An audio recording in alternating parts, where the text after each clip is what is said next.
द्वारा, बिना लाइसेंसेस के द्वारा लोगों को बेसहारा ले जा रहे, हमें तो पता ही नहीं था। ये है इनका कारण, ये बताना चाहते हैं। तो सर यही तो दुख की बात है कि कहीं ना कहीं एक सरकार में एक अहंकार आ चुका है।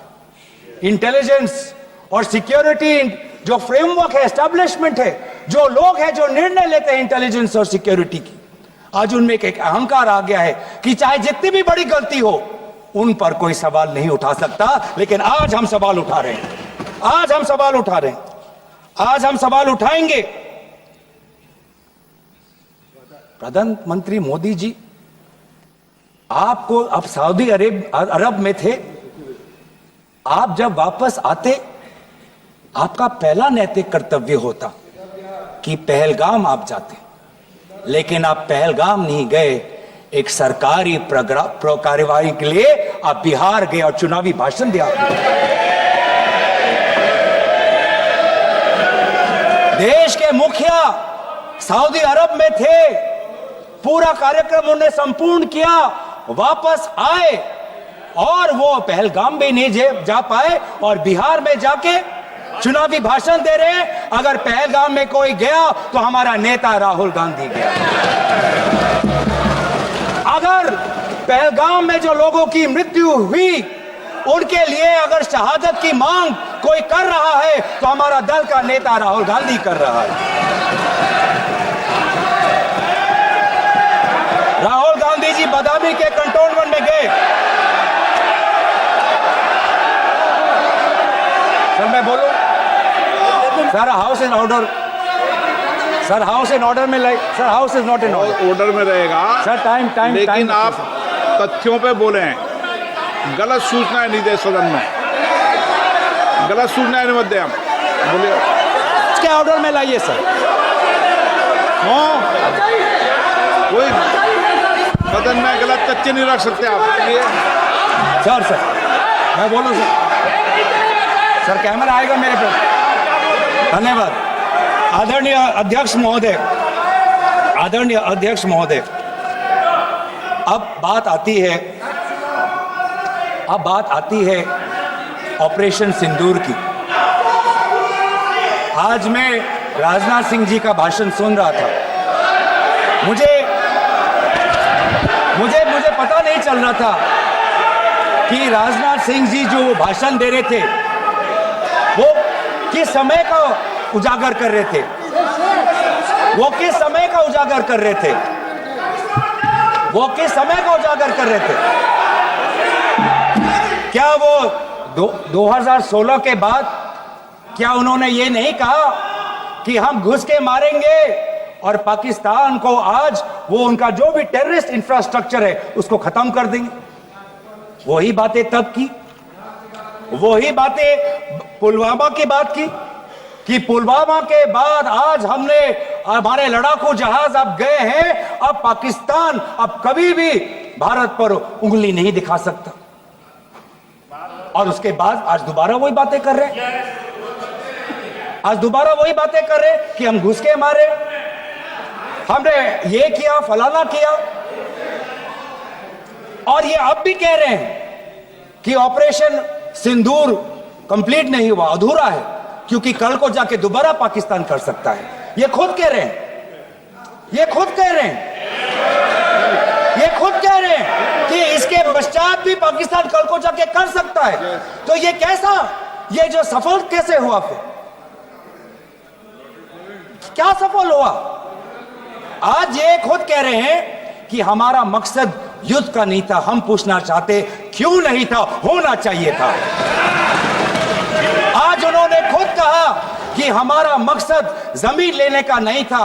क्यों नहीं था? पाकिस्तान ऑक्यूपाइड कश्मीर अगर आज नहीं लेंगे तो कब लेंगे? ये उन्होंने खुद कहा, इन्होंने खुद कहा कि हमारा मकसद था टेररिस्ट के इंफ्रास्ट्रक्चर पर आक्रमण करना। तो क्या हमने उरी के समय नहीं किया? क्या हमने पुलवामा के समय नहीं किया?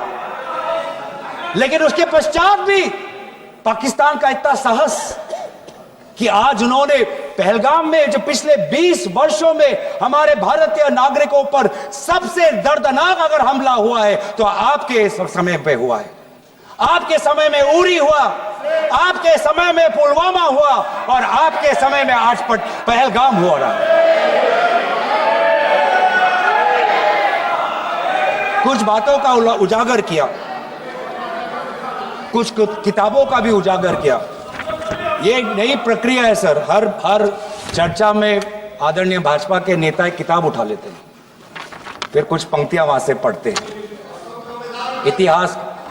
मैं इतिहास के पंक्तियों को नहीं पढ़ना चाहूंगा। आज हमारे भारतीय सेना के जो बड़े अफसर हैं, मैं उनकी बात में पढ़ना चाहूंगा। दुख की बात तो यह है सर कि ये वो बातें हैं जिन्हें हमें भारत के अंदर सुनना चाहिए था, लेकिन अगर पहली बार हमने सीडीएस को सुना तो हमने सिंगापुर में सुना, श्रृंगला डायलॉग में। ब्लूमबर्ग को वो जानकारी दे रहे थे, हमें नहीं सर, ब्लूमबर्ग को। क्या जानकारी दिया, मैं पूरा पढ़ लेता हूं without editing. What is important, क्या जरूरी, हिंदी में अनुवाद करने की कोशिश भी करता हूं, मत करो। क्या ये जरूरी नहीं कि जेट गिरे, पर क्यों गिरे,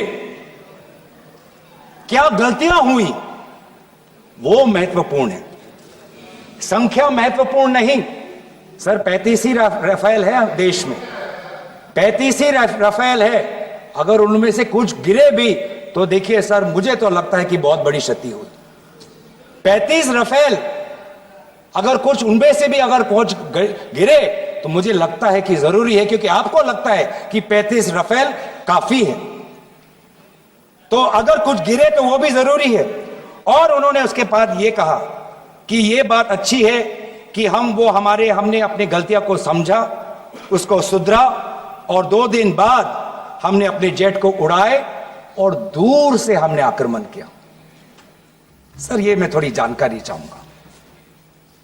हमारे पास जो हमें ये संदेश मिलता है कि दुनिया के सबसे बढ़िया और बेहतरीन लड़ाकू जहाज हमारे पास है, सबसे बेहतरीन पायलट हमारे पास है, तो सीडीएस को ऐसा क्या कहना पड़ा, ऐसा क्या परिस्थितियां हैं कि हमारे हमारे लड़ाकू जहाज क्लोज रेंज में नहीं जा सकते, उनको दूर से ही फायर करना पड़ता।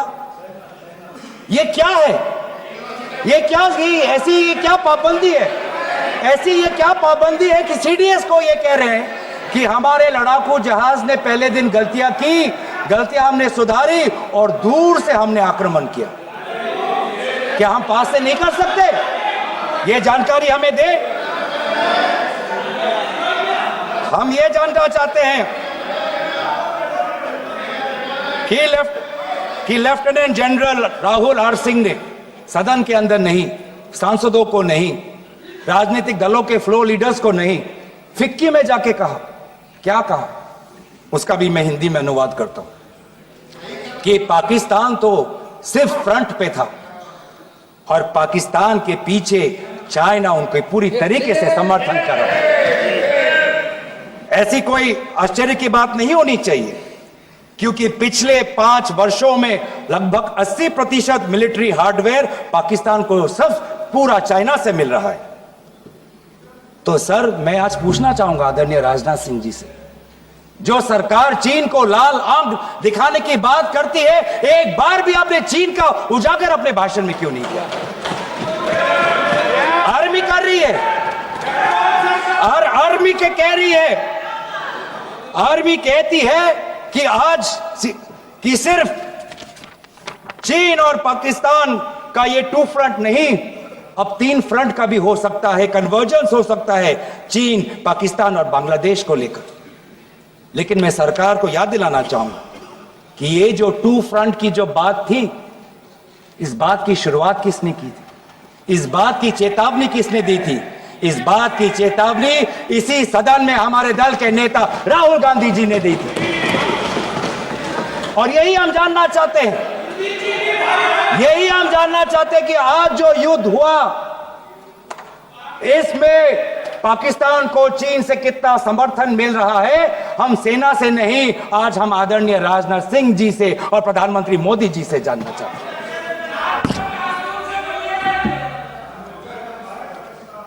और सर, इंडोनेशिया में जो डिफेंस अटैचे है उसने तो ताज्जुब की बात कह दी। उसने क्या कहा sir? India defence attache group captain Shiv Kumar ने, हिंदी में दोबारा अनुवाद करता हूं, कि भारत ने लड़ाकू जहाज खोए तो खोए इसलिए क्योंकि कुछ मिलिट्री टारगेट्स पर आक्रमण करने पर पाबंदी थी। क्यों? क्या पाबंदी थी? ऐसे क्या ये राजनीतिक कंस्ट्रेंट्स थे? आपने कहा कि 9 टारगेट पे हमने आक्रमण किया, लेकिन हमें यह भी सूत्रों से जानकारी और मीडिया में आया है, और लेफ्टिनेंट जनरल राहुल सिंह ने खुद कहा कि पहले 21 टारगेट्स चुने गए थे और 21 से फिर 9 हुए। क्यों हुए? क्यों हुए? आज मैं ये जानना चाहता हूं कि पिछले 20 वर्ष में सबसे घातक आक्रमण हमारे महिलाओं पर हुआ, हमारे बच्चों पर हुआ, भारत के आत्मा पर हुई। हमने सब ने वो दहशत को अनुभव किया, हम सब एकजुट हुए, हमने पूरी तरीके से समर्थन प्रधानमंत्री मोदी जी को दी कि अब जाइए, और ऐसा एक माहौल बन चुका था कि देश किसी भी कीमत चुकाने के लिए तैयार था। पूरा देश प्रधानमंत्री मोदी जी के साथ था, विपक्ष प्रधानमंत्री मोदी जी के साथ था, और अचानक 10 मई के दिन पे हमारे राष्ट्रदूत कहते हैं कि हम पाकिस्तान पर हमला करेंगे, और शाम के 10 मई को सूचना आती है कि पाकिस्तान के साथ अब युद्ध पर हम परिणाम दे रहे हैं, सीज फायर हो गया। क्यों? क्यों हुआ?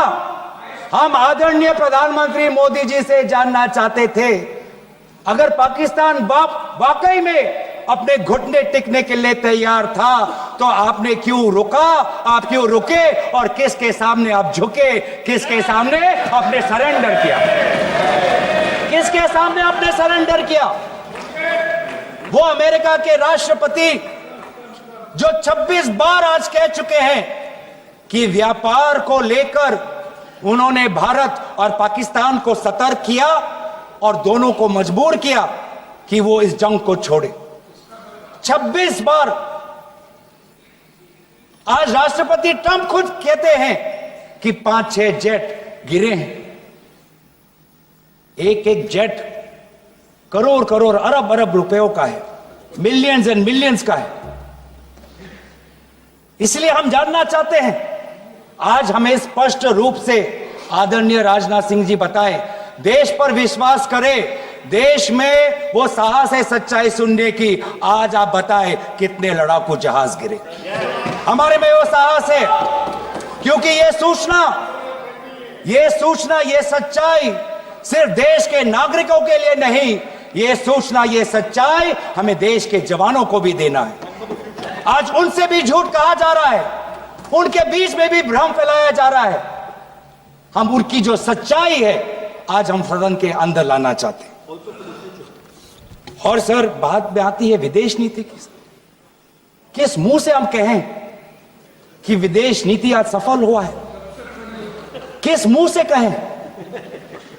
ये आदरणीय राजनाथ सिंह जी, शंगरी-ला में जो डायलॉग हुआ, उस डायलॉग में जो ड्राफ्ट जो आया, जिसको भारत सरकार ने नकारा, वो ड्राफ्ट बनाने में हमारे ही कुछ सहयोगी देश थे, जिनका नाम मैं नहीं लेना चाहूंगा।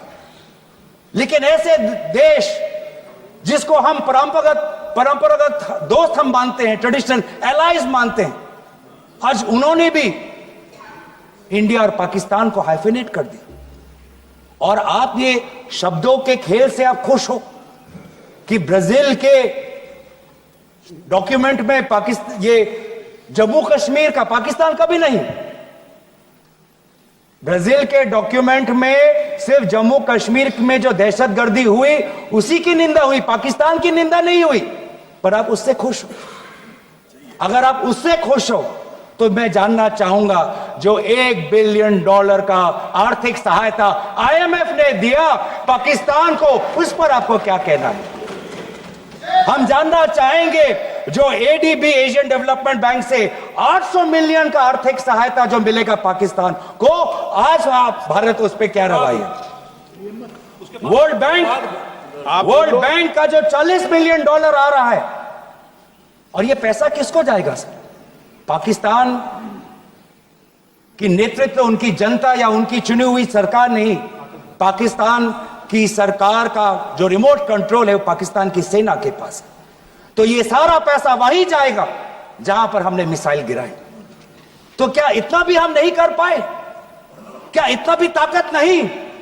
क्या इतना भी विश्व गुरु में लोगों का विश्वास नहीं, देश अंतर्राष्ट्रीय नेताओं का विश्वास नहीं कि IMF का एड ना जाए पाकिस्तान के पास, वर्ल्ड बैंक का एड ना जाए पाकिस्तान के पास, ADB का एड ना जाए पाकिस्तान के पास? आप में इतना भी ताकत नहीं कि एक देश ने पाकिस्तान को टेरर स्टेट का दर्जा नहीं दिया। एक देश ने आज FATF financial action task force में, जिससे बहुत नियंत्रण पाकिस्तान पे पड़ती थी, आज उससे वो 2022 में निकल आई ग्रे लिस्ट में, क्या वो डालेंगे? तो इसीलिए आज हम ये मांग करते हैं कि सरकार अब डरिए मत, सच्चाई से डरिए मत। उस दिन भी देश सरकार के साथ दहशतगर्दी के खिलाफ खड़ा था, विपक्षी दल सरकार के साथ खड़े हैं, और आज भी दहशतगर्दी के खिलाफ सच्चाई के पक्ष में देश और विपक्ष आज सरकार के साथ। आप हमें अपना दुश्मन ना समझे, हम सरकार के दुश्मन नहीं हैं, हम अपने देश के पक्ष में बोल रहे हैं, जवानों के पक्ष में बोल रहे हैं। पर आप हमें कृपया सच्चाई देने का हमें वो सम्मान दीजिए। सच्चाई सुनने का अधिकार हमारा है, और जितने बार आप झूठ और भ्रम फैलाएंगे, हम उतनी बार आपको पूछते जाएंगे कि आपने क्या किया। और इसीलिए आज मैं खड़ा हूं, अपेक्षा बहुत की थी कि पहलगाम का उजागर होगा, आदरणीय गृह मंत्री नैतिक जिम्मेवारी लेंगे, राष्ट्रीय सुरक्षा सलाहकार नैतिक जिम्मेवारी लेंगे, और प्रधानमंत्री मोदी जी कहेंगे क्यों उन्होंने ऑपरेशन सिंदूर जो अंतिम अंजाम था, हमें तो मीडिया में सुनते हुए ऐसा लगा कि हम कराची में उठेंगे।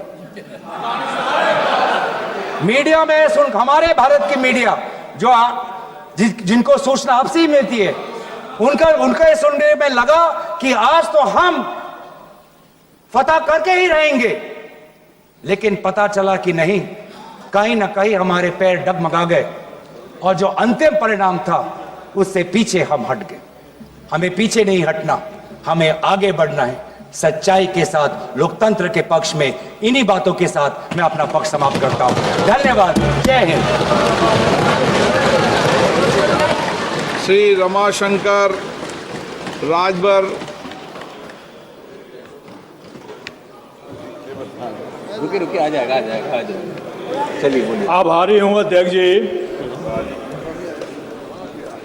और देश और उत्तर प्रदेश में पीड़ितों की आवाज़ और पीडीए के नेता हमारे राष्ट्रीय अध्यक्ष माननीय अखिलेश यादव जी और हमारे सलेमपुर लोकसभा की जनता की बदौलत यहाँ जो इतने महत्वपूर्ण विषय पर बोलने का अवसर मिला है, माननीय अध्यक्ष जी, सबसे पहले तो मैं उन बहनों से माफ़ी मांगता हूं जिन बहनों के सुहाग उजड़े और पहलगाम में हम उसको बचा नहीं पाए। मैं अपने सेना के पराक्रम पर गौरव और घमंड करता हूं। अध्यक्ष महोदय, वहीं हम इस घटना में जो पर्यटक निर्दोष मारे गए उनको नमन करता हूं, जो हमारे सेना के जवान शहीद हुए उसको भी नमन करता हूं। अध्यक्ष जी, हमारे पूर्वांचल में एक कहावत है कि आकाश बांधो पाताल बांधो, कम से कम अपनी टाटी तो बांधो। यह सरकार आकाश बांध रही है, पाताल बांध रही है, लेकिन अपनी टाटी नहीं बांध रही है। यह साबित करता है कि अपनी टाटी अगर बंधी होती तो सैकड़ों किलोमीटर दूर से आतंकवादी हमारे घर में आता, पर्यटकों को मारता और भाग नहीं जाता। हमारे नेता पूर्व रक्षा मंत्री स्वर्गीय मुलायम सिंह यादव जी, सुभाष चंद्र बोस के बाद देश में किसी एक नेता को नेताजी कहा गया तो वह स्वर्गीय मुलायम सिंह यादव जी थे। सभापति महोदय, उन्होंने इस सदन में कहा था, भारत को किसी के दबाव में नहीं, अपने स्वाभिमान के बल पर चलना चाहिए। चाहे अमेरिका हो, चीन हो या पाकिस्तान हो, भारत को झुकना नहीं चाहिए। अमेरिका के साथ हमारे रिश्ते रणनीतिक हैं, लेकिन हमें यह ध्यान रखना होगा कि सहयोग की कोई बात, सहयोग की कोई भी शर्त बराबरी, आत्मसम्मान और पारदर्शिता के आधार पर ही हो। आज जो हुआ, मैं उसी कुछ सवालों पर आपसे कहना चाहता हूं। हमारे घरेलू नीति और विदेशी नीति कैसी होनी चाहिए? जवान की सीमा सुरक्षित हो, किसान का खेत सुरक्षित हो और गरीब का पेट सुरक्षित हो, ये हमारी नीतियां होनी चाहिए। लेकिन हुआ क्या? जो सवाल सामने उठकर आए, मैं कहना चाहता हूं, माननीय रक्षा मंत्री जी ने इसी सदन में कहा है कि हमने 100 आतंकवादियों को मारा। चलिए, इसका स्वागत है, लेकिन उस 100 आतंकवादियों में वो 4 आतंकवादी मारे गए कि नहीं मारे गए जो पहलगाम की घटना किए थे, यह सवाल नहीं आया। उनका नाम कब तक आएगा, यह देश जानना चाहता है। घटना 22 को होती है, 22 अप्रैल को। सभापति महोदया, 22 को घटना होती है। ऑपरेशन सिंदूर 17 दिन बाद होता है। होगी कोई परिस्थिति? देश क्या चाहता था? आतंकवादियों की मंशा कितनी खराब थी? उनकी मंशा यह थी कि हम धर्म पूछकर मारेंगे और भारत में दंगा भड़क जाएगा।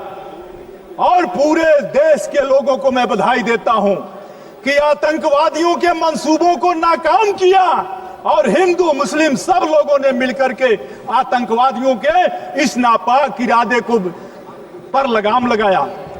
मैं कहना चाहता हूं कि आज आतंकवादियों ने जिस तरह की घटना की, उस घटना के सवाल पर सरकार के जो पक्ष आए, सभापति महोदया, जिसका जिक्र अभी हमारे दूसरे वक्ता भी कर रहे थे, हमारे नेता मुलायम सिंह यादव जी ने दुनिया के सामने समर्पण की कोई बात कभी नहीं की थी। स्वर्गीय मुलायम सिंह जी ने 30 जून को, 22 तारीख को हमला होता है, 17 दिन बाद 7 मई को सिंदूर ऑपरेशन होता, ऑपरेशन सिंदूर होता। देश का मन क्या था? देश में इतना गुस्सा था, वो तीसरे दिन चाह रहा था ऑपरेशन सिंदूर नहीं, ऑपरेशन तंदूर चलाओ और जो आतंकवादी मरे हैं उनको ला करके जेल में, उनको उसी तंदूर में डाल दो। लेकिन 17 दिन बाद हुआ जो हमला, 3 दिन में बंद हो गया। 3 दिन में बंद हुआ।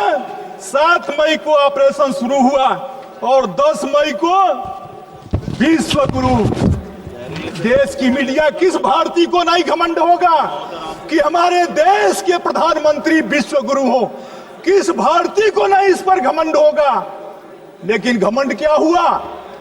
हम लोग जिसे विश्व गुरु समझ रहे थे, पता चला विश्व गुरु तो व्हाइट हाउस में बैठा है। विश्व गुरु व्हाइट हाउस में बैठा है। और उन्होंने क्या कहा विश्व गुरु ने? मैं कहना चाहता हूं, अमेरिका के राष्ट्रपति डोनाल्ड ट्रंप ने सार्वजनिक रूप से और अंतर्राष्ट्रीय मंचों पर कहा 26 बार कहा कि उन्होंने भारत पाकिस्तान का युद्ध विराम कराया है। उन्होंने कई बार अंतर्राष्ट्रीय मंचों पर कहा कि उन्होंने भारत और पाकिस्तान के बीच एक बड़े न्यूक्लियर युद्ध को टालने के लिए व्यापार समझौता ऑफर किया है। हाल ही में ट्रंप ने यह भी दावा किया कि 5 फाइटर जेट गिराए गए थे, जिसमें सीडीएस के बयान की ओर भी इशारा किया। ट्रंप ने यह भी कहा प्रधानमंत्री मोदी शुरू में असहयोगी थे और संकट को कम करने के लिए अमेरिका की मध्यस्थता जरूरी थी। ये सभी दावे गंभीर और वैश्विक सुर्खियां बिटोर चुके हैं, लेकिन भारत सरकार इस पर चुप है। महोदया, प्रधानमंत्री मोदी और ट्रंप की घनिष्ठता मित्रता के बावजूद अमेरिका ने पाकिस्तान को IMF से ऋण दिलाने के पक्ष में मतदान किया। आखिर इसका मतलब क्या था? पहलगाम हमले के कुछ ही हफ्तों बाद राष्ट्रपति ट्रंप द्वारा पाकिस्तान के सेना प्रमुख असीम मुनीर को आमंत्रित करना एक आतंक समर्थक संस्था को वैश्विक वैधता देने जैसा था, और भारत सरकार राष्ट्रीय शोक के समय भी पाकिस्तान को अलग थलग करने में विफल रही। महोदया, पहलगाम में धर्म के आधार पर हुई हत्याओं के बावजूद भारत न तो इस्लामिक देशों के संगठन और OIC में झूठे निरेटिव को चुनौती दे सका और न ही मुस्लिम दुनिया से एकजुटता हासिल कर सका, जबकि यह देश भारत के करीबी सहयोगी थे। पूरे विश्व की सुर्खियां ट्रंप के दावे और संस्करण से भरी रही, जबकि भारत एक सुसंगत और मुखर आधिकारिक पक्ष अंतर्राष्ट्रीय मीडिया में पेश करने में विफल रहा। महोदया, क्वाड जैसे मंचों पर अहम भागीदार होने और रणनीतिक साझेदारी के बावजूद भारत अमेरिका को पाकिस्तान की सैन्य लीडरशिप को वैश्विक वैधता देने से नहीं रोक सका।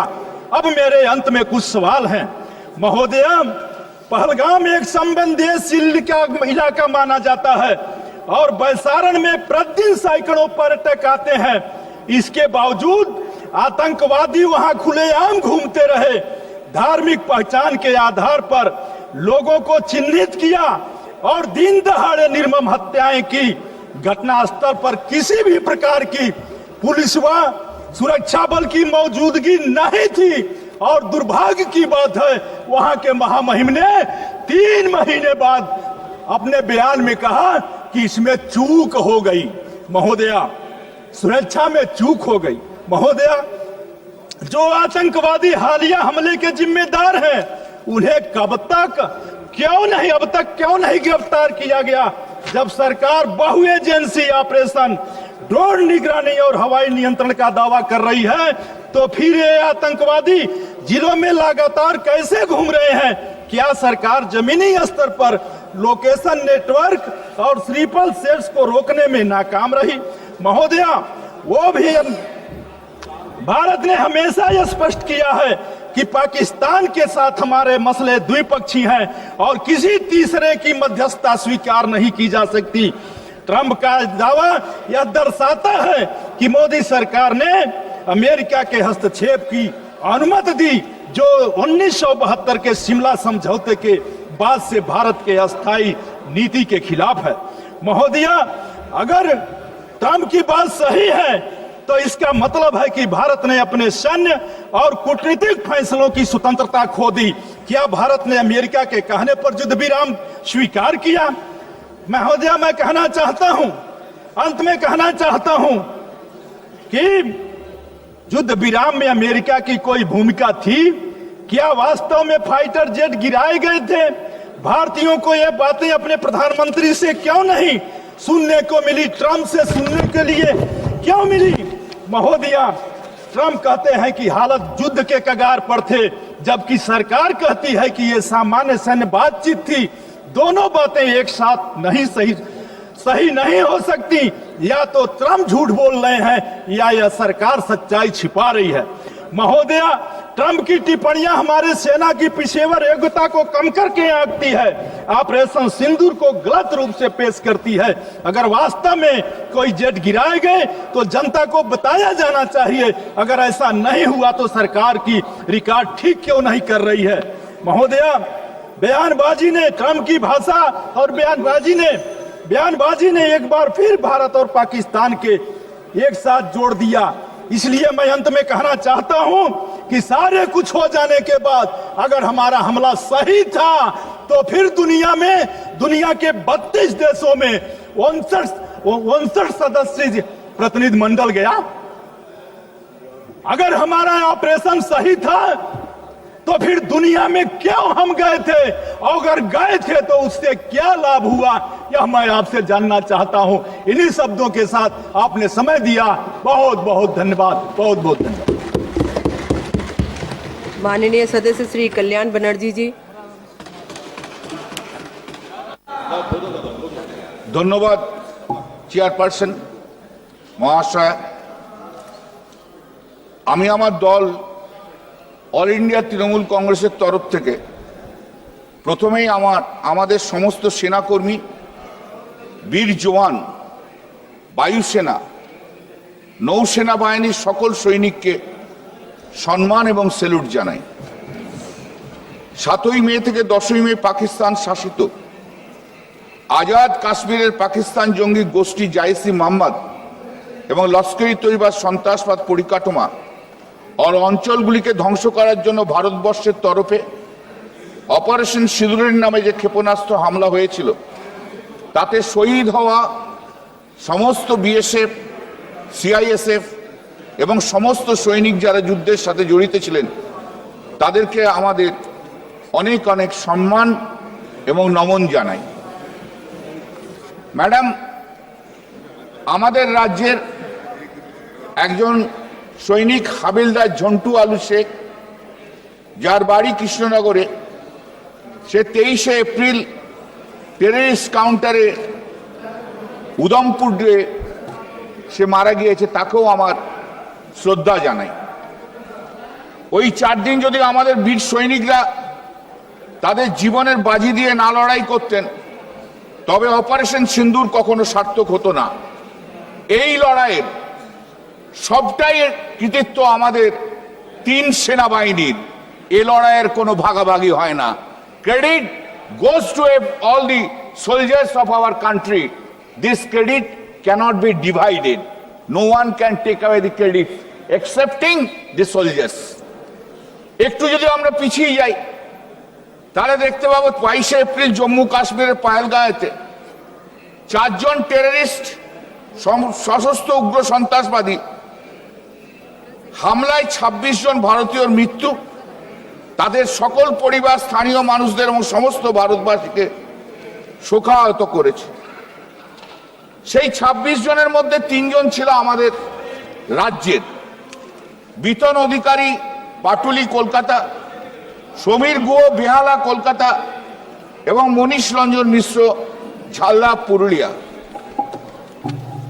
অবাক হবার মতো বিষয় হলো যে এই সন্ত্রাসী হামলাকারীরা কি করে সেদিন ওখানে এলেন। 4 জন টেররিস্ট কি করে এলো? 4 জন টেররিস্ট এসে 26 জনকে গুলি করে মেরে দিয়ে চলে গেল। আমাদের বিএসএফ কি করছিল? আমাদের সিআইএসএফ কি করছিল? আমাদের বিআইএসএফ সিআইএসএফ নেই। মাননীয় অমিত শাহ কি করছিলেন? হোম মিনিস্টার আপনি কি করছিলেন সেদিন? গোটা ডিপার্টমেন্ট স্তব্ধ। আজকে তাদের গাফিলতির জন্য, বিএসএফ সিআইএসএফ এর গাফিলতির জন্য আজকে 26 জনের প্রাণ হারিয়েছে এবং 4 জন টেররিস্ট হাঁটতে হাঁটতে হাঁটতে হাঁটতে হাঁটতে হাঁটতে পাকিস্তান চলে গেল, আর আমাদের বিএসএফ সিআইএসএফ জওয়ানরা বসে বসে দেখলো। অমিত শাহজি চলে গেছেন, এখন নিত্যানন্দজি রয়েছেন। এত অপদার্থ হোম মিনিস্ট্রি কখনো বোধহয় কখনো কেউ দেখেনি। Such an absolute irresponsible home ministry. Sir, madam, এই যে সেনারা ছিল না তার দায় দায়িত্ব কে নেবে? এই দায় দায়িত্ব নিতে হবে প্রধানমন্ত্রীকে, এই দায় দায়িত্ব নিতে হবে হোম মিনিস্টারকে। 140 কোটি মানুষের কাছে, ভারতবর্ষের 140 কোটি মানুষের কাছে হাত জোর করে ক্ষমা চান যে আপনাদের গাফিলতিতে, আপনাদের নেগলিজেন্সির জন্য 26 জন লোক মারা গেছে। একটা টেররিস্ট ধরতে পারেন না আপনারা? বলে 100 টেররিস্ট মেরেছে। আরে 100 টেররিস্টের মধ্যে 4টে টেররিস্ট কোথায় গেল? তার নাম বলুন না। বক্তৃতা শুধু দিয়েই গেলে হবে? এই 26 দিনে আমাদের ইন্টেলিজেন্স ডিপার্টমেন্ট কি করছিল? What they are doing, what Ajit Doval was doing, ওনাকে মোটামুটি জেমস বন্ড করে দিয়েছেন, ব্র্যান্ড করে দিয়েছেন, ব্র্যান্ডেড। তা কি করছিল ইন্টেলিজেন্স ডিপার্টমেন্ট? ব্যর্থ। এখনো পর্যন্ত কেন এই লোকটাকে রাখা হয়েছে? একটা ব্যর্থ ইন্টেলিজেন্ট অফিসার। অপোজিশনের ইডি সিবিআই লেখার জন্য অজিত গোয়াল খুব দক্ষ, আর পাকিস্তান থেকে এসে এখন গুলি করে মেরে দিয়ে যায়, তখন অজিত গোয়াল একদম স্তব্ধ। এই তো আমাদের ইন্টেলিজেন্স ডিপার্টমেন্ট। আপনি মাননীয় প্রধানমন্ত্রী, আপনি হাউসে বলেছিলেন 2014 সাল থেকে শুনে আসছি যে আপনি পাহারাদার, ভারতবর্ষের পাহারাদার। আপনি এমনই একটি পাহারাদার যে 4 জন টেররিস্ট ঢুকলো, গুলি করে মেরে দিয়ে 26 জনকে মেরে দিয়ে চলে গেল, টাক টাক টাক টাক করে বাইরে বেরিয়ে চলে গেল। বাবা, কি পাহারাদার আমার! আর পাহারা দেবেন না, দয়া করে আপনাকে বলছি। আপনি যান, এবার পাহারা দেওয়ার দরকার নেই। আপনার মতো পাহারাদার থাকলে আরো ভারতীয়র মৃত্যু হবে। আপনার অভ্যেস, দেশের সব কৃতিত্ব আপনি নিয়ে নেবেন। সেই করোনার সময় ডাক্তাররা খাটলো, কৃতিত্ব হচ্ছে কার? নরেন্দ্র মোদী। চন্দ্রাভিযানে সায়েন্টিস্টরা করলো, কৃতিত্ব কার? নরেন্দ্র মোদী। অপারেশন সিঁদুরে লড়লো কারা? ভারতীয় সেনাবাহিনীরা। কৃতিত্ব কার? নরেন্দ্র মোদী। মাইনে কি হয়? মাইনে, বাহ, এটা অদ্ভুত ব্যাপার। ভারতীয় সেনাবাহিনী 6 মে গভীর রাতে পাকিস্তান এবং পাকিস্তান অধিকৃত কাশ্মীরে অবস্থিত 9টি জঙ্গি ঘাঁটিতে এয়ার স্ট্রাইক চালায়। বাহালপুর, মুজাফফরবাদ, শিয়ালকোট, কটলি সহ বিভিন্ন এলাকায় এই অভিযান চালানো হয়। ভারতবর্ষ এই হামলাতে পাকিস্তানে কোনো সামরিক বা অসামরিক এবং সাধারণ মানুষকে লক্ষ্য করে আক্রমণ করেনি। I accept that this statement which has been made by our honorable defense minister. I take it on its face value. করেনি, এবং কোন মানুষকে লক্ষ্য করেনি, আক্রমণে সাধারণ মানুষকে মৃত্যুর খবর পাকিস্তান জানায়নি। আমাদের অনেক শুভেচ্ছা আর সম্মান ভারতীয় সেনাবাহিনীর জন্য রইল। অপারেশন সিঁদুর ভারতের পদক্ষেপগুলো ছিল খুব সীমিত এবং পরিমাপিত। তবে পাকিস্তান আমাদের জম্মু, কাশ্মীর, পাঞ্জাব সহ বিভিন্ন অসামরিক এলাকাগুলোতে আঘাত এনেছিল। সেই আঘাত কিন্তু মানুষ দেখেছে। ঘটনাচক্রে কিছুদিন পরে আমি জম্মুতে গিয়েছিলাম। জম্মু থেকে 100-150 কিলোমিটার দূরে মানুষ তখনও সন্ত্রাসের মধ্যে রয়েছে। এত আঘাত হয়েছিল, এটা অস্বীকার করা যায় না। যেগুলো সত্য সেগুলো স্বীকার করুন। এমনকি পাকিস্তান দাবি করে যে সামরিক অচলাবস্থার সময় 6টি ভারতীয় বিমান বাহিনী যুদ্ধ বিমানকে গুলি করে তারা নামিয়েছে। আমি এই কথা সত্যতার কোনো প্রমাণ এখনো পর্যন্ত পাইনি। Let me be very clear. আমরা সর্বভারতীয় তৃণমূল কংগ্রেস বিদেশ নীতিতে সবসময় ভারতীয় সরকারের সঙ্গে রয়েছে। আমরা বলি তারা যা করবেন আমাদের সম্মতি রয়েছে, কিন্তু আপনাদের যদি ডেফিসিয়েন্সি থাকে, আপনাদের যদি গলদ থাকে, সে গলদ নিঃসন্দেহে আমরা বলবো। 140 কোটি ভারতীয়, ম্যাডাম, 7ই মে থেকে 10ই মে 140 কোটি ভারতীয় অপেক্ষা করছে। আমরা একটার পর একটা খবর পাচ্ছি, উড়িয়ে দিচ্ছে। আর গোটা ভারতবর্ষের 140 কোটি মানুষ বলছে দাও উড়িয়ে, মার পাকিস্তানকে, এইবারে সুযোগ গুড়িয়ে উড়িয়ে দে। 10 তারিখে 10ই মে আমি সেদিন কলকাতা হাইকোর্টে মামলা করছিলাম সারাদিন। মাঝে মাঝে এসে নিউজ দেখছি, উজ্জীবিত। কোনো মামলা যায়নি, বসে বসে দেখছি যে মেরে দেবে, দে আজকে উড়িয়ে পাকিস্তানকে। এই তো সময়, আমরা তো সবাই আছি প্রধানমন্ত্রীর সঙ্গে, সবাই তো বলেছি। সবাই অধীর আগ্রহ অপেক্ষা করছে যে আজকালের মধ্যে পাকিস্তানের পাক অধিকৃত কাশ্মীরকে আমরা দখল করে নিয়ে আসবো। হঠাৎ 3:30টার সময় শুনলাম সিজ ফায়ার। ই আবার কি? কখনো শুনেছেন 90 রান হয়ে গেছে, সেঞ্চুরির মুখে ইনিংস ডিক্লেয়ার করে দিয়ে বললো আমি আর খেলবো না, বলে পিছনে যাচ্ছে? কবি শোনা হ্যায়, कभी सुना है सेंचुरी का मुख पे चला है 100 रन, 90 रन हो गया, कोई बोलेगा इनिंग्स डिक्लेयर? कभी सुना है? एक मोदी जी ये करना सकता है और कोई नहीं, एक और कोई नहीं। मोदी जी आप कृपा करके कभी क्रिकेट का मैच में मत घुसिएगा, तब तो देश का पूरा चला जाएगा। 100 रन होने का बात था, 90 रन हो गया।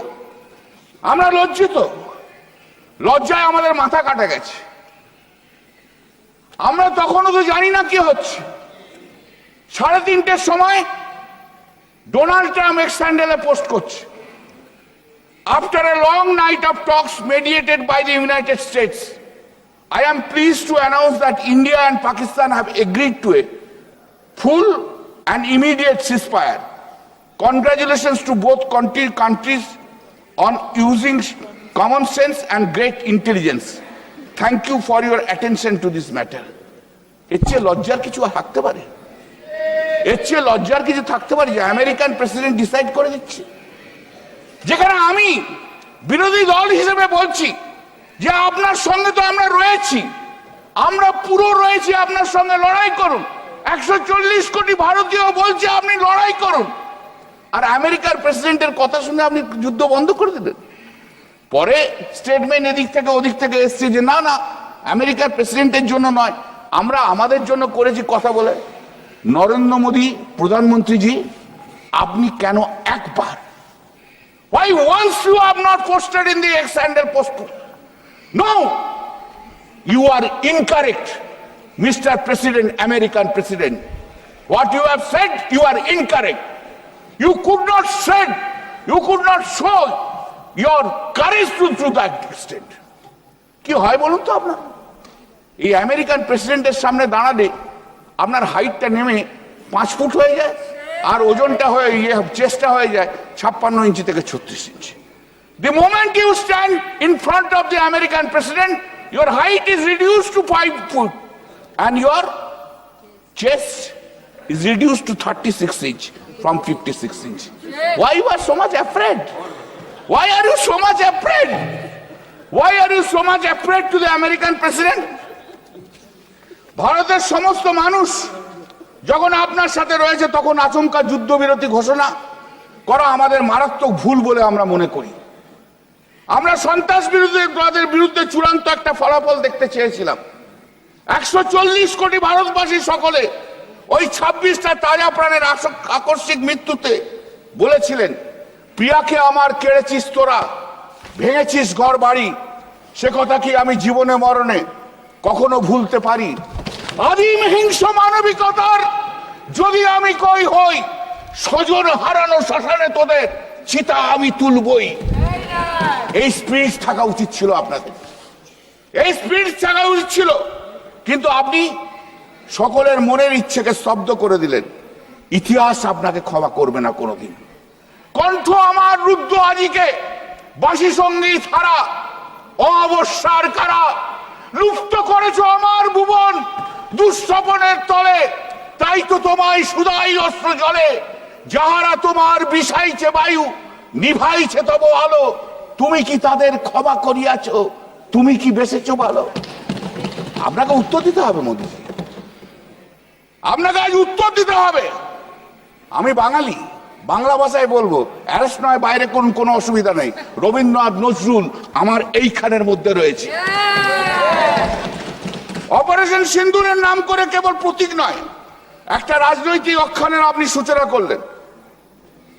আমি লোগোতে নকশাও ছিল, অথচ এর আগে 2016 উড়ি বা 2019 বালাকোট অভিযানে এমন সাংগঠনিক ব্র্যান্ডিং দেখা যায়নি। একটা ব্র্যান্ডিং করলেন অপারেশন সিন্দুর, অপারেশন সিন্দুর। আপনার অদ্ভুত এক অবস্থা মোদীজি, আপনি ব্র্যান্ডিং ছাড়া চলতে পারেন না। ব্র্যান্ড মাস্টার জেনারেল আপনি, সব জায়গায় ব্র্যান্ডিং করে দিতে হবে, এটাও আপনার একটা ব্র্যান্ডিং। ব্র্যান্ডিং ছাড়া কিছু নয়। পাকিস্তানের বিরুদ্ধে যুদ্ধ নিয়ে প্রধানমন্ত্রী ব্র্যান্ডিং ও স্ট্র্যাটেজি নিখুঁত আমরা দেখতে পেয়েছি। ভারত 1947 সালে স্বাধীনতা অর্জনের পর 1965, 1971, 1999 সালে যুদ্ধ সহ বহু সংকট জঙ্গি আক্রমণকে সফলভাবে অতিক্রম করেছে। এমনকি 2008 সালের মুম্বাই হামলার পরও তখনকার প্রধানমন্ত্রী মনমোহন সিং এর নেতৃত্বাধীন সরকার আন্তর্জাতিক স্তরে পাকিস্তানকে চাপেও ফেলেছিলেন। ইন্দিরা গান্ধীর শাসনকালে এবং ফিল্ড মার্শাল মানেকশের সামরিক নেতৃত্বে ভারত 1971 সালে পাকিস্তানের ওপর সম্পূর্ণ আধিপত্য অর্জন করে পাকিস্তানকে দুটো ভাগে ভাগ করে দিয়েছিল। সেদিন থেকে প্রধানমন্ত্রী মোদীর নেতৃত্বাধীনে রাজনৈতিক নেতৃত্ব আজ ব্যর্থ, কিচ্ছু করতে পারেনি। সবচেয়ে অবাক করা ঘটনা হলো মার্কিন যুক্তরাষ্ট্রের যুদ্ধবিরোধী চাপ মেনে নিয়ে ট্রাম্পের কাছে নথি স্বীকার করে দেওয়া। 1979 সাল থেকে 2024 পর্যন্ত সারা বিশ্বে রেকর্ডকৃত সন্ত্রাসবাদী হামলা হয়েছে 66,872টি, যেখানে প্রাণহানির সংখ্যা 2,49,941। ভারত স্বাধীন হওয়ার পর গত 78 বছরে এই দেশে 12,813টি সন্ত্রাসবাদী হামলা হয়েছে, যেখানে নিহত হয়েছেন 20,909 জন আর আহতের সংখ্যা 31,452 জন। শুধুমাত্র 2014 থেকে 2025 সালের জুলাই পর্যন্ত নরেন্দ্র মোদীর সময়, প্রধানমন্ত্রী নরেন্দ্র মোদীর সময় সন্ত্রাসবাদী হামলা হয়েছে 4,276টি, সেখানে নিহত সংখ্যা হচ্ছে 8,163 জন। 1979 থেকে 2024 শুধুমাত্র চলতি বছরের জুন মাস পর্যন্ত এই 6 মাসে জম্মু ও কাশ্মীরে 22টি ঘটনায় 68 জনের মৃত্যু হয়েছে। আর গত 10 বছরে 1,392টি হামলায় 2,850 জন নিহত হয়েছেন, যাদের মধ্যে 632 জন ভারতীয় সেনা জওয়ান। ভারতের সরকারের নিজস্ব এই পরিসংখ্যান বলছে একটি প্রতিশোধমূলক সার্জিক্যাল স্ট্রাইক কখনোই কোনো দীর্ঘস্থায়ী প্রতিরোধ সৃষ্টি করতে পারে না। ইউপিএ সরকারের আমলে যখন মোদীজি গুজরাটের মুখ্যমন্ত্রী ছিলেন, তখন তো সন্ত্রাসী হামলার পর তৎকালীন প্রধানমন্ত্রী মনমোহন সিং এর কাছে জবাব দিয়ে চেয়েছিলেন, আপনি চাননি? আপনি তো চেয়েছিলেন। সীমান্ত সেনা, গোয়েন্দা ও কেন্দ্রীয় নিয়ন্ত্রণ থাকা সত্ত্বেও সন্ত্রাসবাদীরা কিভাবে বারবার ভারতের ভূখণ্ডে প্রবেশ করে, এটাই তো ছিল মুখ্যমন্ত্রী নরেন্দ্র মোদীর প্রশ্ন। আজ আমাদের সেই প্রশ্ন প্রধানমন্ত্রী নরেন্দ্র মোদীর কাছে, how the terrorist can enter into the territory of India when there is a border security force, when there is a CISF, when there is a intelligence. The question which was raised by the Honorable Chief Minister Narendra Modi during his tenure as a Chief Minister to Manmohan Singh, same question I am raising today to the Honorable Prime Minister Narendra Modi during his regime as Prime Minister. Give the answer. You have to give answer. শুধু হাততালি মারা কথা বলে দিয়ে চলে গেলে তো হবে না, শুধু বক্তৃতা দিলে তো হবে না, কাজ চাই, কাজ। We need work. এই অভিযানে যেতে আমাদের কেন 15 দিন দেরি হয়েছিল? অলরেডি আমাদের আরেকজন প্রশ্ন তুলে দিয়েছে, সেটা নিয়ে আমি আর বেশি কথা বলতে চাই না। মজার কথা হলো 22শে এপ্রিল সারা ভারতে ওই ঘটনা ছাড়াও ওই দিন পাঞ্জাব, মণিপুর, তেলেঙ্গানা জুড়ে আরো 9টি উগ্র সন্ত্রাসবাদী হামলা হয়েছে। এমনকি 7 থেকে 10 মাসের যুদ্ধের 4 দিন আসাম, মণিপুর, দক্ষিণ ভারত সহ রাজস্থান, পাঞ্জাবের বেশ কিছু জায়গায় প্রায় 34টা উগ্র রাজনৈতিক আক্রমণ হয়েছে। আপনারা কি পদক্ষেপ নিয়েছিলেন তখন? What steps you have taken? You have not taken any steps. অথচ 22শে এপ্রিল পহেলগাঁয়ে সরকারি সহায়তা আসার বহু আগে ঘটনাস্থলে কাশ্মীরের মুসলমানদের ভূমিকা ছিল মানবিকতার অনন্য উদাহরণ স্বীকার করতে। সেদিনকে যারা রেস্কিউ করেছিল, সেদিনকে যারা শেল্টার দিয়েছিল, সেদিনকে তারাই ছিল মুসলিম। মুসলিম দেখলেই তো আপনাদের একদম গা জ্বলে যায়। আর ওই মুসলিমরাই সেদিনকে হিন্দুদের বাঁচিয়েছিল, ওই মুসলিমরাই হিন্দুদের বাঁচিয়েছিল। আপনারা কেউ জাননি, কিন্তু ওই জয় শ্রীরাম বলে যারা যারা চিৎকার করেন তারা কেউ জাননি, কিন্তু ও মুসলিমরা যারা আল্লাহু আকবর বলে তারাই যে বাঁচিয়েছিল। তারা পর্যটক কারাজে আদৌ কাঁধে হাসপাতাল নিয়ে গেছেন। দেশের একাংশ মিডিয়া এবং সংঘ সমর্থিত সেল ওই কাশ্মীর মুসলিমদের দোষারোপে ব্যস্ত।